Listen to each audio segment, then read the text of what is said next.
여러분의 합격을 응원합니다. 안녕하십니까? 과학과 김샛별입니다. 오늘도 너무너무 잘 오셨습니다. 자, 오늘은 저와 함께 2022년 2회 시험에 대해서 우리 기출 해설을 진행해 보시도록 할 겁니다. 고졸 과학이고요. 일단은 시험을 보신 분들도 계실 거고요. 앞으로의 시험을 위해서 지금 영상을 보고 계신 분들도 계실 겁니다.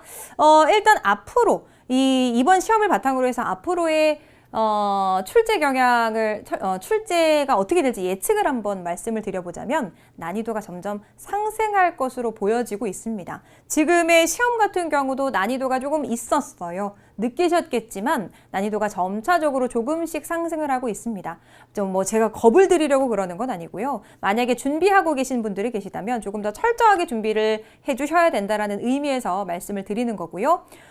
굉장히 중요한 건 사실 용어 정리가 가장 기본입니다. 용어의 이해가 가장 기본이고 그와 관련해서 나오는 그림 자료 해석은 공부를 하실 때 가장 기본적으로 해주셔야 될 부분이고요. 그리고 이제 고득점을 목표로 하신다면 여기에 더불어 응용력을 키우실 수 있도록 좀 이해를 바탕으로 해주셔야 되는 부분들이 꽤 있습니다. 오늘도 그런 부분이 주어지기 때문에 한번 저와 함께 문제를 풀어보시면서 어떤 식으로 문제가 출제가 될 수 있는지 한번 살펴보시도록 할게요. 자, 우리 1번부터 한번 살펴보시도록 하겠습니다. 자, 이 문제 같은 경우는 공을 수평으로 던졌을 때의 내용입니다.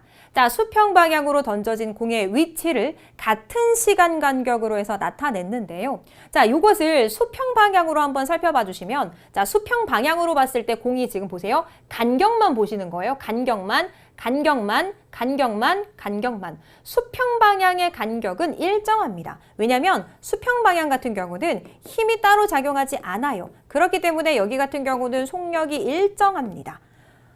힘이 따로 작용하지 않기 때문에 수평 방향으로는 힘이 작용하지 않아서 등속 운동이고요. 자, 이번에는 연직 아래 방향을 한번 봐주시면요. 자, 여기가 이 간격만 보세요. 간격, 공의 간격, 공의 간격, 공의 간격, 공의 간격. 점점 넓어지고 있는 것을 보실 수 있죠. 연직 아래 방향 같은 경우는 힘이 작용을 하고 있습니다. 바로 중력이 작용하고 있고요. 운동하고 있는 방향으로 힘이 작용을 하고 있기 때문에 속력이 점점 증가하고 있죠. 속력이 증가하고 있다라고 구분을 해서 기억을 해주셔야 됩니다. 자, 그렇다면 우리 여기는 옳지 않은 것을 골라주셔야 되는데 수평 방향의 속력 같은 경우는 일정하고요. 힘은 작용하지 않고 있습니다. 연직 아래 방향 같은 경우는 속력이 증가하고 있고요. 연직 아래 방향으로 중력이라는 힘이 계속 작용을 하고 있는 상황입니다. 자, 옳지 않은 것은 2번 되겠습니다. 자, 이런 문제가 이제 응용력을 요하는 문제입니다. 지금 주어진 건 사실 운동량이고 운동량인데요. 이 운동량을 바탕으로 해가지고 충격량을 구해주세요 라는 문제가 출제가 됐어요. 왜 이렇게 이런 문제가 출제가 될 수 있냐면 충격량이라는 것은 바로 운동량의 변화량과 같거든요. 운동량의 변화량과 같습니다. 그렇기 때문에 충격량을 구해주세요 라는 문제가 나왔다면 운동량의 변화량을 계산을 해주면 이들의 값이 같기 때문에 정답을 구하실 수가 있겠죠. 자, 그렇다면 처음 운동량이 1이고요. 나중 운동량이 4이기 때문에 이들의 변화량이 어느 정도가 변했냐면요. 1에서 4까지니까 3이 변했습니다. 그렇기 때문에 변화량, 운동량의 변화량은 3이고요. 그렇기 때문에 충격량도 우리가 3이라고 구해주실 수 있게 되는 겁니다. 자, 3번의 열 효율 문제는 굉장히 자주 출제가 되는 문제죠. 그렇기 때문에 제가 기본 이론을 설명을 드릴 때도 에너지 효율도 그렇고 열 효율도 그렇고 공식을 꼭 기억해 주세요 라고 계속 강조를 했던 부분입니다. 열 효율의 공식부터 한번 정리를 해 주셔야 되겠습니다. 자, 열 효율을 한번 생각을 해볼 때는 일단 열기관에 공급된 열이 있을 거예요. 열 에너지. 일단 이 열 기관이 있다라고 가정을 했을 때 거기에 공급한 에너지 또는 공급된 열 이렇게 해가지고 우리가 아래쪽에다가 넣어주시고 그 다음에 실질적으로 열기관이 어느 정도를 사용을 했는지 열기관이 외부에 한 일이 얼마인지를 위쪽에다 넣어주시면 됩니다. 그리고 여기에다가 퍼센테이지로 나타낼 거기 때문에 곱하기 100을 해주시면 되겠고요. 자, 지금 주어진 값을 한번 넣어봐 주시면 우리 열기관에 공급된 열 같은 경우가 얼마라고 이야기를 하냐면 200입니다. 단위 생략할게요. 자, 그리고 열기관이 외부의 한일이 40이라고 얘기하죠. 그럼 위에다가 40을 넣어주시고 그리고 곱하기 100을 해주셔야죠. 요거 정리해 주시면 2가 될 거고요. 요거 정리해 주시면 정답은 20% 이렇게 해서 정답은 1번이 되겠습니다. 자주 출제가 되고 있는 부분이기 때문에 열 효율의 공식 그리고 지금은 나오지 않았지만 에너지 효율의 공식도 꼭 구분해서 기억하시면 되겠습니다. 자, 전력 수송 과정 문제 드디어 나왔습니다. 우리 이제 발전소에서 전기를 만들어내고 그 만들어낸 친구들을 전달을 해야 되겠죠. 자, 수송을 할 건데요. 자, 이때 수송에 대해서 우리 옳은 것을 모두 조금 골라주셔야 됩니다. 기억부터 한번 봐주셨더니 변전소에서 무슨 역할을 하냐면요. 변화를 줍니다. 누구를요? 전압을 변화시켜주는 곳. 그래서 전압을 변화시키는 것이 되겠고요. 자, 그리고 이렇게 전력이 수송되는 과정에서 손실이 있을 수 있습니다. 그런데 손실을 조금 낮추는 방법들이 있기 때문에 그러한 방법을 좀 통해 가지고 되도록이면은 좀 손실을 좀 낮춰야 되겠죠. 이동하는 과정에서, 그죠? 근데 어떤 방법이 있냐면 어떻게 하면 전력 손실을 줄일 수 있냐면요. 송전 전압을 낮추는 것이 아니라 송전하는 전압을 높여야 됩니다. 송전 전압을 높여야지만 전력 손실을 줄일 수 있는 거고요. 자, 그리고 송전선에서 열이 발생해서 전기에너지의 일부가 손실, 그렇죠. 전달되는 과정에서 아무래도 이제 뭐 마찰이나 이런 것들에 의해서 열에너지로 전환이 되고 열로 이제 발생이 되면서 이제 주변으로 이렇게 빠져나갈 수가 있겠죠. 그래서 송전선에서 열이 발생해가지고 전기에너지의 일부가 손실이 될 수 있으니 이 손실을 좀 줄이기 위해서 우리는 송전 전압을 높여야 된다라는 것까지 기억하시면 되겠죠. 자, 그러면 기역과 디귿이 정답이니까요. 정답은 3번 골라주시면 되겠습니다. 자, 5번 문제. 이런 문제도 난이도가 조금 있어 보이죠? 지금 이 그림 같은 경우가 뭐냐면 원자로를 사용하는 핵발전에 대한 지금 핵발전이 그림으로 나와 있고요. 핵발전에 대해서 보기가 나와 있는데 우리 여기에서 옳은 것을 골라주셔야 합니다.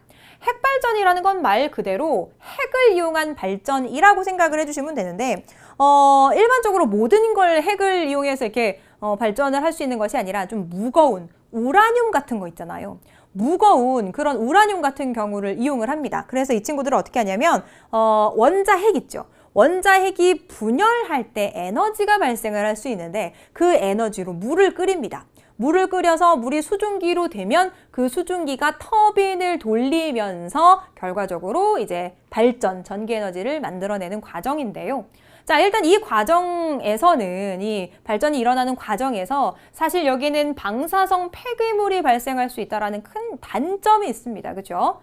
자, 그리고 핵분열에서 발생하는 열에너지를 이용하는 거 맞습니까? 아까 제가 뭐라고 말씀드렸죠?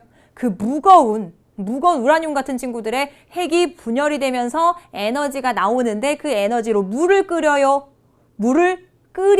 그래서 물이 수증기로 바뀌고 그 수증기가 터빈을 돌립니다. 그래서 그때 발생하는 에너지로 물을 끓이게 되는 것이니까 열에너지를 이용을 해가지고 발전, 전기를 만들어냅니다.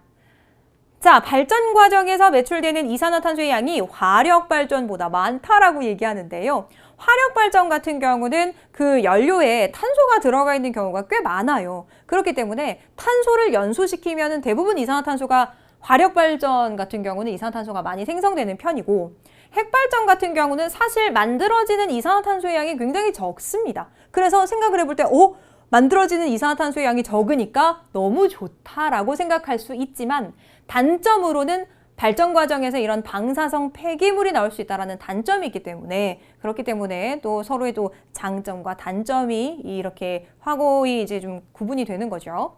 그래서 이산화탄소의 양이 화력 발전보다 많은 것은 아닙니다. 이산화탄소의 양, 만들어지는 이산화탄소의 양은 굉장히 적다라는 거 생각을 해주시면 되겠고요. 그것이 이제 장점이고 단점은 이런 것이 있고 해서 장점과 단점을 물어보는 문제도 출제가 될 수 있겠습니다.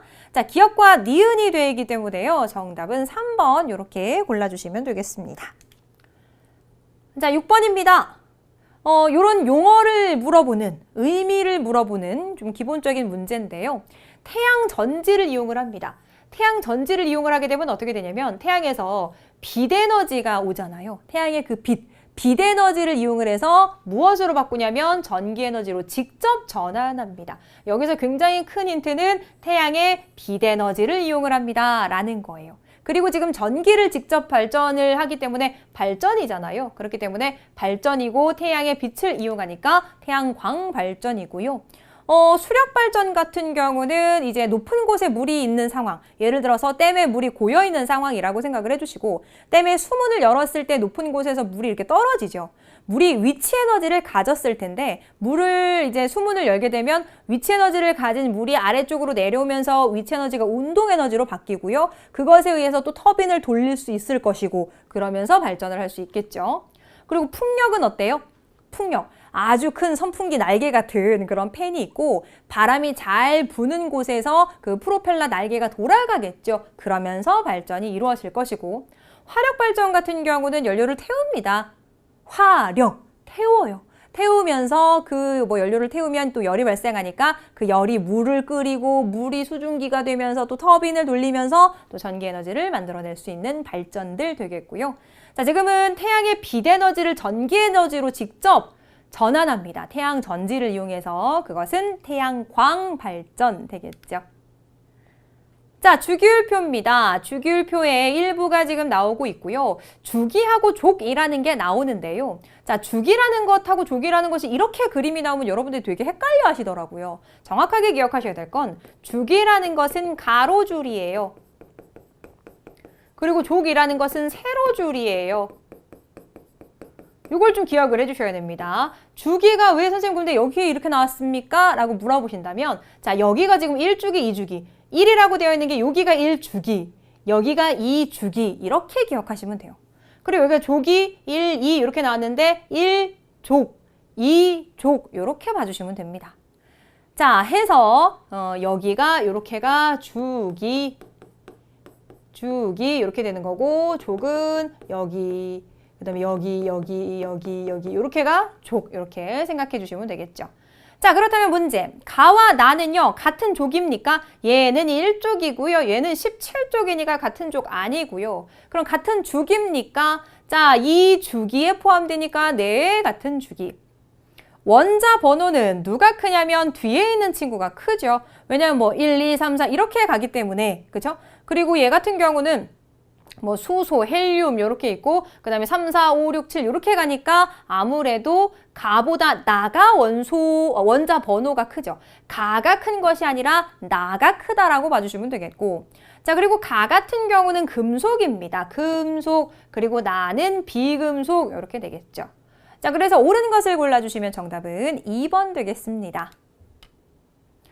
자, 이번에는 소금의 주 성분 염화 나트륨에 대한 설명인데요. 우리 염화 나트륨 같은 경우는 지금 Na+라는 나트륨 이온하고 그 다음에 Cl-라는 염화 이온, 얘는 나트륨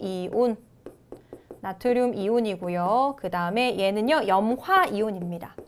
자, 그러면 이 물질 같은 경우는 뭐라고 생각해 주시면 되냐면 나트륨 이온 그리고 염화 이온, 양이온, 음이온이 결합되어서 만들어진 이온 결합 물질이에요. 이온 결합으로 이루어진 이온 결합 물질이 되겠습니다. 자, 그렇다면 기억, 공유 결합 물질은 아니죠. 이온 결합 물질이고요. 고체 상태에서 전기가 잘 흐르기 어렵습니다. 왜냐하면 고체 상태에는 양이온, 음이온이 굉장히 빼곡하게 결합이 되어 있는 상태이기 때문에 움직일 수가 없어요. 그러니까 전류가 흐르기가 굉장히 어렵고요. 만약에 이 양이온, 음이온들이 물에 녹습니다. 그럼 이제 움직일 수 있는 상황이 되기 때문에 전원장치를 연결을 해서 전류가 잘 흐를 수 있는 상황이 되는 것이고, 물에 녹으면 양이온, 음이온으로 나누어지게 됩니다. 특히나 나트륨이온, 염화이온으로 나누어지겠죠. 자, 그러면 디귿이 만든 설명이니까 정답은 2번 되겠습니다. 자, 그래핀 나왔습니다. 그래핀이 일반적으로 그림으로 같이 출제가 되는 경우도 있고 이렇게 해서 그냥 설명으로만 주어지는 경우도 있습니다. 그래핀 같은 경우는 우리 이제 흑연이 탄소로 이루어지는 흑연이 있다면 그 흑연의 한 층만 분리를 해가지고 평면으로 만들어낸 것이라고 생각을 해주시면 되거든요. 규소 원자로 이루어진 게 아니라 탄소 원자로 이루어져 있다라고 생각을 해주시면 되겠고, 한 층으로 이루어진 평면 구조라는 것을 좀 기억을 해주시면 되겠습니다. 그리고 그래핀 같은 경우는 특히나 전기 전도성이 있다라는 특징이 굉장히 중요한 특징이다라는 것을 좀 기억을 해주시면 되겠고요. 그렇기 때문에 니은과 디귿이 옳은 설명이 되겠고, 정답은 4번이 되겠습니다. 자, 화학 반응식입니다. 마그네슘과 산소의 반응을 나타내고 있는데요. 자, 우리 여기 화살표를 기준으로 합니다. 우리가 바라봤을 때 이 화살표를 기준으로 해서, 자, 왼쪽에 있는 것이 반응물, 그리고 오른쪽에 있는 것은 생성물이 돼요. 자, 그렇다면 MgO 같은 경우는 우리가 지금 바라봤을 때 화살표 오른쪽에 있기 때문에 만들어진 생성물이 될 거고요. 그럼 반응물 같은 경우는 한 종류, 두 종류니까 두 가지가 될 거죠. Mg 같은 경우는 반응 전에 지금 Mg만 있었어요. 그런데 반응을 하고 나서 MgO가 됐다라는 것은 산소와 결합이 되었습니다. 산소와 결합이 된 걸 우리는 뭐라고 얘기하냐면 산화됩니다 라고 이야기를 하죠. 자, O2 같은 경우는 지금 이 상황에서는 지금 중성이에요. O2 같은 경우는 반응 전에 중성이었는데 여기에서는 어떻게 되냐면 Mg2 플러스 그 다음에 O2 마이너스 이런 상황이기 때문에 여기에서는 중성이었는데 지금 얘가 전자가 두 개 얻어진 상황이죠. 여기에선 중성이었다라는 게 뭐냐면 플러스하고 마이너스의 전하량이 똑같다라는 거예요. 여기에서는 플러스 마이너스가 플러스의 개수 마이너스의 개수가 똑같았었는데 반응이 일어났더니 얘가 지금 전자를 두 개 얻은 상황, 전자를 잃은 것이 아니라 얻은 상황이 된다라는 것을 기억을 해주시면 되겠습니다. 그래서 우리 옳은 것은 생성물, MgO는 만들어진 물질이죠. 반응이 일어나면서 만들어진 생성물이 되겠습니다. 자, 물에 녹아 산성을 나타낸다라는 것에 굉장히 중요한 뜻이 있어요. 물에 녹아서 산성이 된다라는 건 물에 녹아서 H+를 내놓습니다 라는 의미입니다. 자, 어떻게 되냐면요. 1번 한번 보세요. HCl 같은 경우는 물에 녹아서 H+, 그 다음에 Cl-가 될 겁니다. 그 다음에 KOH 같은 경우는요. 물에 녹아서 K+OH- 가 될 거예요. 3번 같은 경우는 NaOH입니다. NaOH, 이 친구 같은 경우는 물에 녹아서 Na+, 그리고 OH- 이렇게 될 거고요. 4번 같은 경우는 CaOH2 이렇게 되고 있는데 물에 녹으면 Ca2+, 그리고 OH-인데 OH-가 몇 개냐면요. 2개 이렇게 됩니다. 아니 왜 이렇게 됩니까? 얘네가 결합을 할 때 플러스하고 마이너스가 합쳐져가지고 정확하게 0이 되어야 하거든요. 얘는 2+니까 얘도 2- 있어야겠죠. 그래서 OH- 하나 더 있어야 되기 때문에 2를 붙여줍니다. 자, 그렇다면 이들 중에서 물에 녹아서 H+를 내놓는 친구는 1번밖에 없고요. 그럼 2, 3, 4는 뭐예요? 물에 녹아서 OH-, OH- 이렇게 OH-를 내놓는 친구는 우리 염기성, 염기 이렇게 이야기를 하게 됩니다.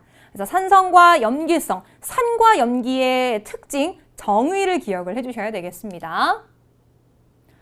자, 단백질에 대해서 우리 옳지 않은 것을 찾아주시면 되겠습니다. 우리 단백질 같은 경우는요, 특히나 뭐 여러 가지 우리 몸에서 우리 몸을 이루고 있는 그 구성 중에서 물이 제일 많고요. 그 다음에 단백질이에요.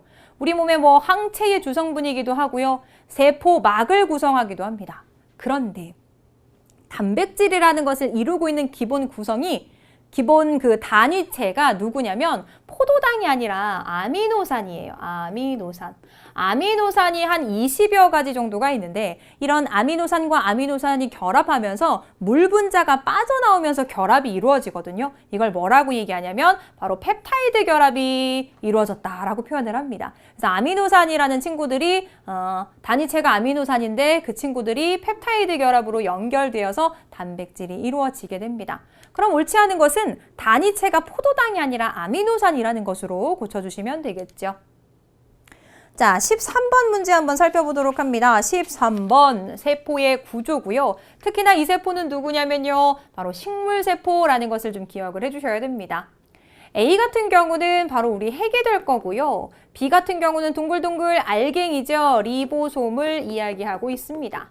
그리고 C 같은 경우는 이제 세포, 식물세포에만 있는 단단한 벽이에요. 요거는 세포벽이라고 생각을 해주시면 되겠고, 그 다음에 D 같은 경우는 바로 엽록체입니다. 자, 그렇다면 A에서 D, 빛에너지를 흡수해서 포도당을 합성한다라는 게 이걸 세 글자로 우리가 뭐라고 얘기하냐면 광합성이라고 얘기를 하죠.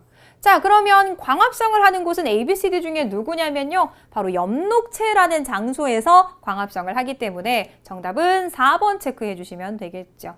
일단은 요것도 일부가 만약에 이런 문제가 출제가 됐었다면 예전에는 뭐 A라고 하고 괄호 넣고 핵 이런 게 이제 그림에 주어진 경우도 있었거든요. 그런데 지금 보세요. 그냥 A, B, C, D 툭 던져놓고 설명에 해당하는 걸 찾아주세요. 난이도가 조금씩 올라가고 있다는 겁니다. 그렇기 때문에 정확하게 그림을 보시면서 각각 구조가 누구이고 각 구조가 누구이고 어떤 역할을 하는지를 찾아주셔야 되겠죠. 그래서 빛에너지를 흡수해서 포도당을 합성하는 것은 지금 엽록체에서 광합성을 하기 때문에 D가 되겠습니다. A는 핵, 그리고 B는 리보솜, 그리고 C는 세포벽, 그리고 D는 엽록체. 구분 잘 해주시고요. 자, 물질대사에 대한 내용입니다. 물질대사라는 것은 이제 생명체 내에서 일어나는 모든 화학 반응을 물질대사라고 이야기를 합니다. 우리 생명체 내에서 꼭 생명체가 있어야 되고 그 내에서 일어나야 돼요. 생명체 내에서 일어나는 화학 반응, 모든 화학 반응을 이야기를 하고 특히나 여기에서는 에너지의 출입이 있습니다. 뭐 에너지를 흡수를 할 수도 있고 방출을 할 수도 있기 때문에 물질 대사를 다른 표현으로는 에너지 대사라는 표현을 쓰기도 해요. 자, 그렇다면 세포 호흡은 물질 대사에 속하는 거 맞습니까? 세포가 호흡할 때 세포는 우리 몸을 이루고 있는 세포니까 생명체 내 안에서 일어나고 있으니 물질 대사에 속한다라고 볼 수 있을 것이고요. 에너지 출입이 일어나지 않는 것이 아니라 일어나기 때문에 에너지 대사라고도 하죠.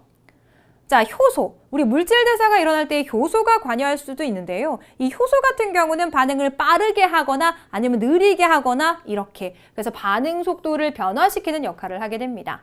자, 기억과 디귿이 정답이죠. 정답은 3번 되겠습니다. 자, 15번 문제. 두 가닥으로 구성되어 있는 DNA 그리고 그 아래는 RNA입니다. 그런데 지금 이 과정은 뭐냐면 DNA에 있는 이 유전 정보를 바탕으로 해가지고 RNA에다가 유전 정보를 전달해주는 과정인데요. 이걸 뭐라고 얘기하냐면 우리 전사라고 이야기를 합니다. 자, 그런데 DNA 같은 경우는 우리가 염기를 봐주시면 A, C, G, T, 아데닌, 사이토신, 구아닌, 티민 이렇게 티민을 또는 뭐 타이민 이렇게도 부를 수 있습니다. DNA 같은 경우는 염기가 이렇게 4종류예요. 근데 RNA는 염기가 조금 차이가 있습니다. 아데닌, 사이토신, 구아닌까지는 똑같은데 그 다음에 유라실이라는 친구가 조금 차이가 있어요. 그래서 염기가 이렇게 차이가 있는데 자, 여기 보세요. 지금 DNA가 이렇게 있는 상황인데 여기를 한번 봐주시면 일단 얘 C하고 상보적으로 결합하는 게 G, 그 다음에 G와 상보적으로 결합하는 게 C, 그러면 A와 상보적으로 결합하는 친구가 누군지 봐주셔야 되는데 여기는 티민, 타이민이지만 여기에선 누구냐면 유라실이 될 거예요. 그리고 여기는 G죠. G니까 여기에 누가 되냐면 C, 이렇게 될 겁니다. 그러면 기역은 유라실이 들어가야 될 거고요. 니은은 사이토신이 들어가야 되기 때문에 정답은 4번 골라주시면 되는 겁니다. 각각이 가지고 있는 염기의 차이가 있다는 거 좀 기억을 해주시고 누가 상보적으로 결합을 하는지도 기억해 주셔야 되겠죠. 자, 이번에는 생물 다양성에 대한 내용이고요. 우리는 옳은 것을 골라주시면 되겠습니다. 생물 다양성 같은 경우는 3가지 범주가 있다는 거 여러분 알고 계시나요? 자, 종 다양성, 그리고 유전자 다양성 또는 유전적 다양성, 그리고 생태계 다양성 이렇게 해서 이 3가지 범주가 모두 생물 다양성에 포함이 되고 있습니다. 자, 종 다양성은 동물에서만 나타나는 것은 아닙니다. 모든 생물 중에서 나타난다라고 생각을 해주시면 되겠고요. 생태계 다양성은 종 다양성에 영향을 주지 않는다. 맞습니까? 아니, 생태계가 다양하면 종도 다양해지겠죠. 당연히 다양해지겠죠. 왜냐면 바다 생태계가 있고 뭐 예를 들어서 뭐 늪지 생태계, 뭐 늪 생태계가 있다라고 가정을 해보자고요. 그럼 바다 생태계에 사는 종이 있을 거고 늪에 사는 그 종이 있을 거예요. 그럼 이렇게 생태계가 다양하면 종도 다양해질 수 있겠죠. 그러니까 영향을 주지 않는 것이 아니라 영향을 줍니다. 그죠? 유전적 다양성 또는 유전자 다양성 둘 다 맞는 표현이고요. 자, 이 다양성 같은 경우는 개체군 내에 존재하는 유전자의 변이가 다양한 정도를 말한다. 네, 맞습니다. 자, 간단하게 이걸 풀어서 설명을 드리자면 같은 종이에요. 예를 들어서 뭐 같은 소라는 종인데 같은 소라는 종이라고 하더라도 어떤 친구는 막 무늬가 얼룩덜룩하고 어떤 친구는 뭐 뿔 나 있고 막 이렇게 해서 조금씩 차이가 있잖아요. 같은 종인데 서로 다른 특징이 나타나는 걸 우리가 변이라고 이야기를 하는데 이렇게 유전적 다양성이라는 것이 같은 종에서 서로 다른 특징인 이런 유전자 변이가 다양한 정도 그것을 이야기한다라고 생각해 주시면 되겠습니다. 그래서 디귿만 맞기 때문에 정답은 2번이 되겠습니다. 자, 이번에는 어떤 환경 요인에 대한 적응 현상인데요. 이 환경 요인이 무엇인지를 찾아주시면 되거든요. 일단 보기를 봤을 때 물, 공기, 온도, 토양 이렇게 나오고 있는데 이 주어진 것들 중에서 어떤 것에 대한 적응인지를 봐주시면 되겠습니다. 사막여우하고 북극여우가 있어요. 근데 사막여우 같은 경우는 어떠냐면 더운 곳에 적응을 해야 되는 상황이에요. 더운 곳. 너무 덥기 때문에 일단 몸에 있는 열을 바깥으로 많이 방출하기 위해서 말단 부위, 귀 같은 부분이 굉장히 크죠. 귀가 굉장히 크다라는 것은 일단 귀에서 많은 열이 방출이 된다라는 것이고 몸집은 사실 클 필요가 없어요. 북극여우 같은 경우는 너무 춥기 때문에 내장기관이라던가 이런 걸 보호하기 위해서 피하 지방이 많기 때문에 북극여우 같은 경우는 몸집이 크지만 사막여우는 그럴 필요가 없으니 몸집이 작게 되겠죠. 그럼 이거 같은 경우는 춥고 덥다라는 차이에 대한 그런 환경에 대한 추운 환경, 더운 환경 이런 것에 각각이 적응한 것이 되기 때문에 바로 온도에 적응했다라고 생각을 해주시면 되겠고요. 사막여우는 더운 온도가 높은 환경 그리고 북극여우는 온도가 낮은 환경에 적응을 했다라고 생각해 주시면 되겠습니다. 자, 18번입니다. 안정된 생태계의 생태 피라미드를 나타내고 있고요. 우리는 여기에서 옳은 것을 찾아주시면 되겠습니다. 자, 아래쪽부터 생산자, 그리고 1차 소비자, 2차 소비자, 3차 소비자 이렇게 되고 있는데요. 자, 여기에서 위쪽으로 올라갈수록 점점 양이 줄어들고 있는 것을 보실 수 있습니다. 자, 식물 같은 경우는 1차 소비자입니까, 여러분? 식물 같은 경우는 광합성 해가지고 양분을 이제 만들어내고, 그죠? 그러면서 만들어낸다라고 표현을 하죠. 그래서 식물 같은 경우는 생산자에 해당한다라고 생각해 주시면 되겠고요. 자, 생물량을 봤을 때 아래쪽에 가장 넓고 위쪽으로 올라갈수록 이렇게 줄어드는 형태잖아요. 피라미드라는 것 자체가, 그죠? 그럼 생물량이 어디에서 가장 많을까요? 가장 아랫부분에서 가장 많다라고 생각을 해주셔야 되겠죠. 자, 초식 동물입니다. 초식 동물이라는 것은 풀을 먹고 사는, 그죠? 그러면은 이제 생산자를 먹고 살아야 되니까 초식 동물 같은 경우는 1차 소비자에 해당한다라고 봐주시면 되겠고요. 자, 상위로 갈수록 생산자에서 1차, 2차, 3차 위쪽, 상위 쪽으로 갈수록 에너지양 점점 어떻게 되고 있어요? 줄어들고 있습니다. 자, 그래서 옳은 것을 골라주시면 정답은 4번이 되겠죠. 자, 19번입니다. 별의 진화 과정에 대한 이야기인데요. 별이 진화되는 이 과정은 사실 두 가지로 나누죠. 그러니까 별이 질량이 태양 정도인 부분이 있고, 태양 정도. 그리고 질량이 태양보다 엄청 커요. 태양보다 뭐 10배 이상, 태양보다 10배 이상. 10배 이상인 이런 별의 진화. 해서 크게 우리가 두 개를 구분해서 진화 과정을 공부를 해주시면 되는데요. 일단은 헬륨 핵융합 반응이 일어나면 헬륨에 의해서 핵융합이 일어나서 탄소가 생성되는 거 맞습니까? 네. 요거 같은 경우는 맞는 설명. 헬륨의 핵융합 반응이 일어나서 탄소가. 얘도 그럴 수 있고요. 얘도 둘 다 가능합니다. 자, 초신성 폭발이 일어나서 철보다 무거운 원소가 생성되는 거 맞습니까?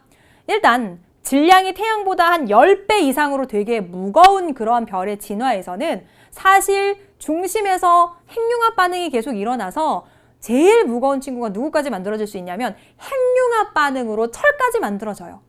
그런데 질량이 태양보다 10배 이상이라면 철까지 만들어진 다음에 초신성 폭발이 일어나면서 철보다 무거운 금, 우라늄 이런 그런 무거운 친구들이 만들어집니다.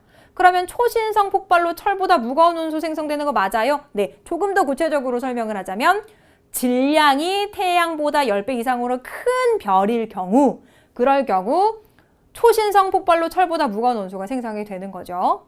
근데 질량이 태양과 비슷한 별의 중심에서 철까지 생성이 될 수가 없어요. 철이 생성되는 것은 질량이 태양보다 10배 이상인 별에서 핵융합 반응을 통해서 철까지 만들어질 수 있고, 질량이 태양 정도라면 탄소 정도까지 라고 생각을 해주시면 되겠습니다. 그러니까 질량이 태양과 비슷하면 철까지는 생성이 안 돼요. 한 탄소 정도까지고요. 철이 핵융합 반응으로 일어나려면 질량이 태양보다 10배 이상. 그렇죠? 그래서 요 정도일 때는 요거는 이제 핵융합 반응을 통해서 어디까지 만들어질 수 있냐면 대체적으로 한 탄소 정도? 그리고 이 친구들 같은 경우도 핵융합 반응을 통해서는 대체적으로 철까지 만들어질 수 있고, 철보다 무거운 원소 같은 경우 이 친구들은 철보다 무거운 거 만들 수 있고, 그것은 초신성 폭발로 이루어지게 됩니다.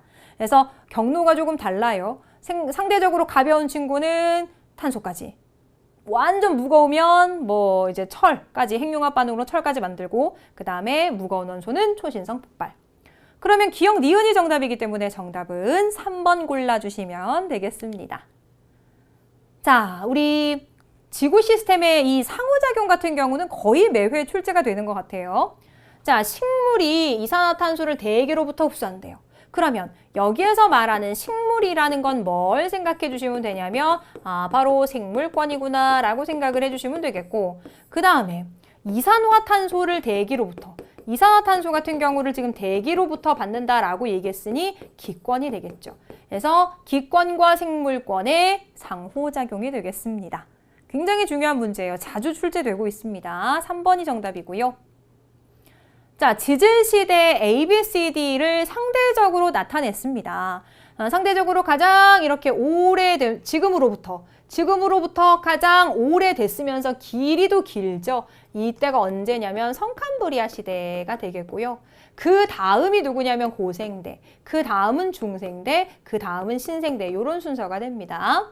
자, 삼엽충이 번성한 시기 같은 경우는 고생대 얘기하거든요. 고생대가 되기 때문에 정답을 찾아주셨을 때 우리는 B 이렇게 골라주시면 되겠고요. 사실 이걸 그냥 한번 딱 보고 이렇게 맞출 수 있는 문제가 아니라 요 지금 띠를 보시면서 지금 지질시대를 구분을 해주셔야 되고, 그리고 그 띠를 바탕으로 해서 삼엽충이 번성한 시기를 찾아주셔야 되기 때문에 단순한 문제는 아니었습니다. 그렇기 때문에 우리가 조금 더 이해를 바탕으로 각각의 시대가 어떠한 상대적 길이가 어떤지, 각각의 시기에 번성했던 건 무엇인지도 구분하실 수 있어야 되겠죠. 자, 22번도 한번 살펴보겠습니다. A, B, C, D를 일단 구분해내는 것부터 살펴볼 건데요. A 같은 경우를 한번 살펴봐 주시면 일단 B, D부터 볼까요? B 같은 경우는 지각 중에서도 대륙지각이고요. 대륙지각. 그리고 대륙지각, 그 다음에 바다 밑에 있는 D 같은 경우는 해양지각입니다. 해양지각. 그리고 지각 아래가 사실 요 지각보다 아랫부분이 우리가 멘틀이라고 볼 수 있을 텐데, 멘틀 중에서도 지금 상부 멘틀이 A에 포함되어 있죠. 그럼 상부 멘틀이랑 지각이 있으니까 A 같은 경우는 사실 우리 판이라고 생각을 해주시면 되겠습니다. 암석권 그리고 또는 판 이렇게 생각을 해주시면 되겠고, 암석권 아래에 있는 C 같은 경우는 연약권, 우리 이렇게 봐주시면 되겠죠. 우리 암석권의 조각을 판이라고 얘기를 합니다. 자, 그러면 옳은 것. A는 그럼 암석권 맞습니까? 네. 이걸 판이라고 볼 수도 있고 암석권이라도 볼 수도 있어요. 조금 더 구체적으로 보시면 암석권의 조각들을 판이라고 이야기를 하고요. 자, B 같은 경우는 우리 봐주시면 대륙지각입니다. C 같은 경우는 멘틀이거든요. 전체, 여기가 이제 멘틀 전체라고 봐주시면 되겠고, 그렇다면 어찌됐건 C도 멘틀에 포함되는 부분이잖아요. C가 좀 구체적으로 봐주시면 이제 연약권. 근데 어찌됐거나 이 부분 같은 경우는 이제 멘틀인 부분인데 멘틀이 고체긴 하거든요. 고체긴 고체인데 유동성 고체예요. 그러니까 유동성이 없는 것이 아니라 유동성이 있다, 움직일 수 있다라는 거고요. 자, D 같은 경우는 바다 밑에 있으니까 해양지각이 되겠죠.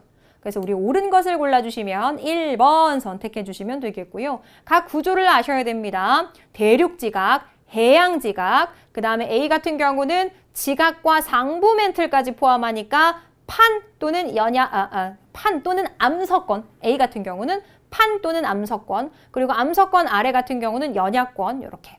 그래서 옳은 것은 1번 되겠습니다. 자, 이번에는 해수의 깊이에 따른 수온 분포를 나타냅니다. 자, A 같은 경우는 일단 태양 복사 에너지를 많이 받아서 수온이 높고 바람이 섞어줬어요. 그래서 혼합이 이루어진 혼합층이고요. 자, B는 급격하게 수온이 낮아지고 있습니다. 수온 약층이 되겠죠.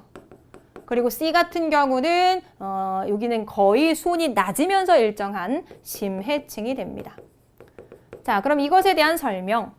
A 같은 경우는 바람에 의해서 해수가 잘 섞입니다. 혼합층이죠. 맞고요. B는 수온약층이에요. 자, 수온 같은 경우는 A에서가 C에서보다 낮은 것이 아니라 여기가 0이고 점점 높아지고 있으니 A가 상대적으로 높다라고 봐주시면 되겠죠. 그래서 기억 니은입니다. 정답은 3번 되겠습니다. 자, 빅뱅 우주론에 따른 우주의 생성 과정에 대한 설명인데요. 옳은 것을 모두 골라주시면 되겠습니다. 빅뱅 우주론이 뭐죠, 여러분? 이 우주에 있는 모든 물질이, 모든 에너지가 한 점에서부터 시작이 되었다라는 거예요. 한 점이 폭발을 하는 거죠. 한 점이 빅뱅 폭발이 일어나면서 점점 팽창이 이루어지고 그러면서 오늘날의 우주가 되었고 지금 현재의 우주도 팽창하고 있다라는 이론입니다. 자, 그러면 그 한 점일 때 온도가 아주 매우 높았어요. 온도 초고온, 압력도 초고압, 밀도도 초고밀도 그런 상황이었는데 빅뱅으로 팽창이 일어나면서 점점 온도가 낮아지고 있어요. 팽창하면서 우주의 온도는 낮아지고 있어요. 자, 원자하고 원자핵, 지금 수소의 상태인데 원자하고 원자핵 누가 먼저 만들어졌을까요? 일단 원자핵이 만들어졌고 그 다음에 전자가 달라붙으면서 원자가 생성이 됩니다. 그럼 원자하고 원자핵 중에서 원자핵이 먼저 만들어지고 그 다음에 원자가 만들어지겠죠. 그러면 원자가 먼저 만들어진 것이 아니라 원자핵이 먼저 만들어졌고요.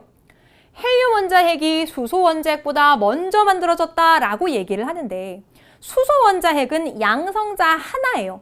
얘는 양성자 하나, 그렇죠? 수소 원자핵은 양성자 하나가 수소 원자핵이 될 수 있고 그 다음에 시간이 지나면서 온도가 점점 낮아지면서 양성자 2개, 중성자 2개가 결합해서 헬륨 원자핵이 만들어진 겁니다. 그럼 누가 먼저 만들어졌냐면 수소 원자핵이 만들어지고 그 다음에 헬륨 원자핵이 만들어졌죠. 그러니 헬륨 원자핵이 먼저 만들어진 것은 아니죠. 그럼 옳은 것을 골라주시면 기억만 되겠습니다. 1번이고요. 자, 지구온난화로 인한 최근의 지구 환경 변화인데요. 옳은 것만을 보기 위해서 모두 골라주시면 되겠습니다. 일단 지구온난화라는 것은 이 온실 효과가 증대가 되면서 지구의 평균 기온이 점점 상승하고 있는 현상입니다.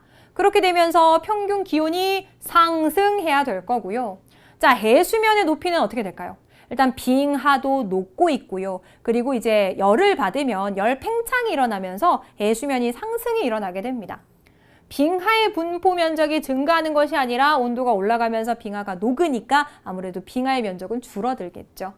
자, 그러면 맞는 것은 우리 해수면의 평균 높이가 상승하고 있다라는 니은만 맞는 설명이기 때문에 정답은 2번 선택해 주시면 되겠습니다. 자, 이렇게 해서 우리 2022년 2회에 있었던 문제에 대해서 기출에 대한 문제 모두 해설을 한번 해봤습니다. 어떠셨어요? 문제가 조금 쉬운 문제도 있었지만 생각에 생각을 거듭해야 되는 문제도 있었습니다. 조금 앞으로 시험을 준비를 하신다면 난이도는 조금 더 상승할 수 있기 때문에 단순 용어 정리 그리고 그림 해석에서 끝내주시는 것이 아니라 고난도의 문제를 고난도의 그 점수를 목표로 하시고 계시다면 응용력을 키워주셔야 돼요.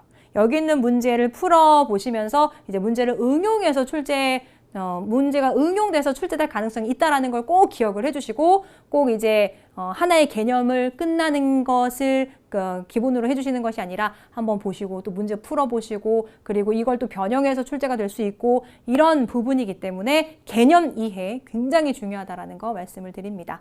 자, 시험을 보신 분들 너무 고생 많으셨고요. 그리고 앞으로 시험을 보실 분들은 또 저와 함께 열심히 준비를 해보도록 하겠습니다. 여러분들의 합격을 응원할 거고요. 자, 오늘 강의 들어주시느라 너무 고생 많으셨고요. 오늘은 여기까지 하도록 하겠습니다. 수고하셨습니다.